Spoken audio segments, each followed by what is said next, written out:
Today we will be solving the homework problem which I have shared with you in the last video. Now, if you haven't tried yet, I would request pause the video for 2 minutes and try it again. All right. The one who have got an answer, good job. If you have not got the answer here, no problem. Let's do this together. Now, we will apply the same concept which we learned in the last recording, where we discussed about the mean and median. Now here, we'll also add on the next part, which is range. Now, first thing first, apply the IMS translation skill, which is the most important for all the GMAT problem. So read the problem carefully. So it says a set contains 15 distinct integers. That's a point to make a note. And the median of the set is 25, as we already aware that median is the number when you arrange the given data set in ascending or descending lies in the center. That's your median. Now, range is 25. So, also, what do we say about the range? Maximum minus minimum will always give the range. Now, you want to find greatest possible integer that could appear in this set. Right. Now, let's start with the first piece of the information, which says you have the 15 distinct integers here. So let's name them as a T1, T2. Now the word distinct, which means you are arranging them ascending order. So T2 has to be bigger than T1 and so is, right? So you write it like this. Okay, T6, T7, and we say T8. Then we'll go till, T15. Now, median is the term which lies in the middle. So which means the T8, 7 terms on the left, 7 on the right. So T8 is my median. That will be here 25. That's the first piece of the information. Now, second piece here, the range. So range we say maximum minus minimum. So the biggest term here is the 15th term. The least term is the first term. So range they also given you 25, right? Now you want to find greatest possible number in this set, which is T15, right? Okay, so 215 would be 25 plus T1. Now, if I want to find T15 to be greatest, the maximum number, T1 should also be maximum. So if T1 is maximum, other numbers should also be as maximum as possible. Now, think of this. Let's start in the similar way we solved the last problem. So if T8 is 25, what we can have for T7 as a maximum number?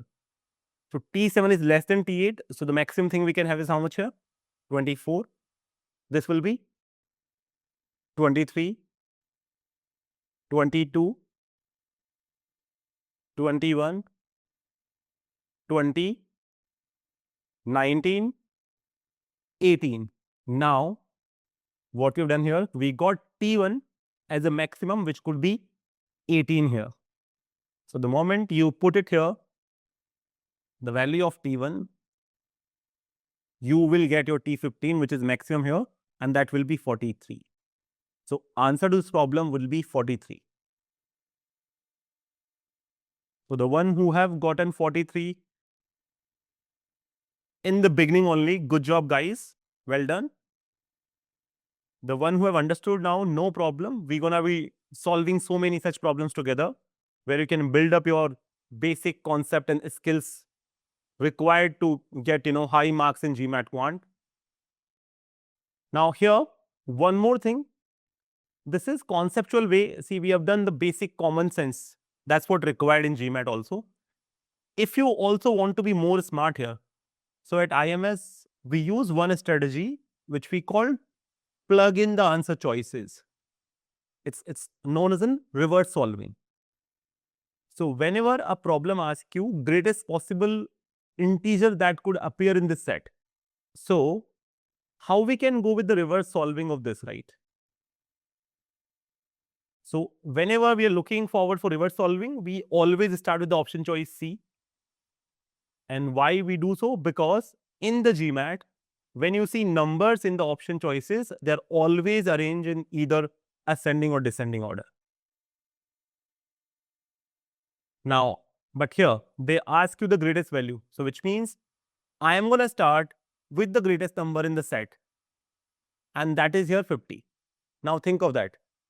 Can you put 50 as a, the term for the T15? So if you put it here, let's say in this situation, 50, 25 plus T1, so T1 would be then in that case will be 25, which is not possible because your median is 25. So T1 cannot be 25. So I can't have 50 as a number, right? Second choice, I'll try with the 43 now because in order, that is the next highest term here you have. So if you put 43 here, all right, what happens now? Do that. So 43 is my, T15 here, 25 and T1. So when we solve, we get T1 to be 80. Now we can cross check it. It works here, right? So that means 43 is going to be my answer. So that's the way when we are going through using the option choices. Yes, that's another way to solve the problem. And we use it more often wherever we see the opportunity. So that's a strategy which we use in so many GMAT problem. Yeah, all of you observe this carefully. If you are good, great thing.